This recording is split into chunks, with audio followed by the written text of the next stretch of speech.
আমি ছোট মানুষ, সংসার তেমন বুঝি না। স্বামী যেভাবে আমাকে চালাবে সেইভাবে আমি চলি। তো হোক, সমস্যা নেই। আমি আগে মাদ্রাসায় পড়তাম, অভাবের কারণে পড়ার বন্ধ হয়েছে। এখন বিয়ে শাদী করলে স্বামী। আসসালামু আলাইকুম দর্শক, আপনাদের প্রীতীয় শুভেচ্ছা জানিয়ে শুরু করছে আমাদের আজকের প্রতিবেদন। তো দর্শক দেখতে পাচ্ছেন আমাদের সামনে এক আপু দাঁড়িয়ে আছে, আমরা তার গল্পটা শুনবো। আসসালামু আলাইকুম, ওয়ালাইকুম আসসালাম। কেমন আছেন? ভালো আছি। নাম কি আপনার? তামান্না। সুন্দর নাম। তামান্না আপা, ইউটিউবে কেন আসলেন? এদিকে আসে অনেক কষ্ট করে। কি কষ্টে আছেন? অনেক কষ্ট। বাবা বাবা মারা গেছে, মা মানুষের বাড়ি কাজ করে বেড়ায়, একটা ছোট বোন আছে। ছোট বোন আছে? আচ্ছা, বাবা নাই? বাবা মারা গেছে।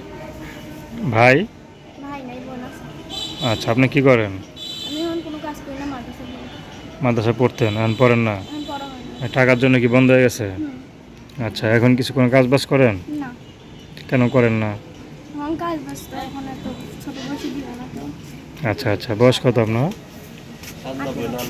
18। বয়স তো বড় বড় হয়ে গেছেন, তো এখন তো বিয়েরই বয়স হয়ে গেছে গা।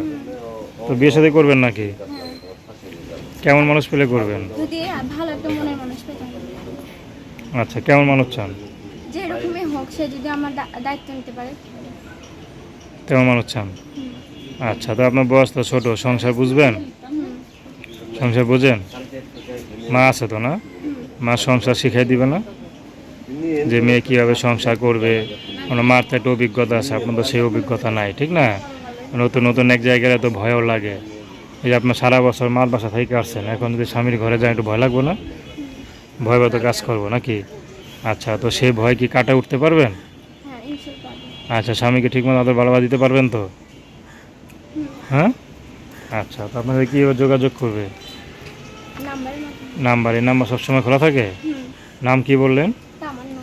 তো দর্শক, আপনার তামার নাম্বার কথা শুনলেন, তার নাম্বারটা 01832096861। নাম্বারটা আবারও বলছি, 01832096861। তো প্রেম ভালোবাসা বিয়ে শাদী করে আপনাদের ব্যক্তিগত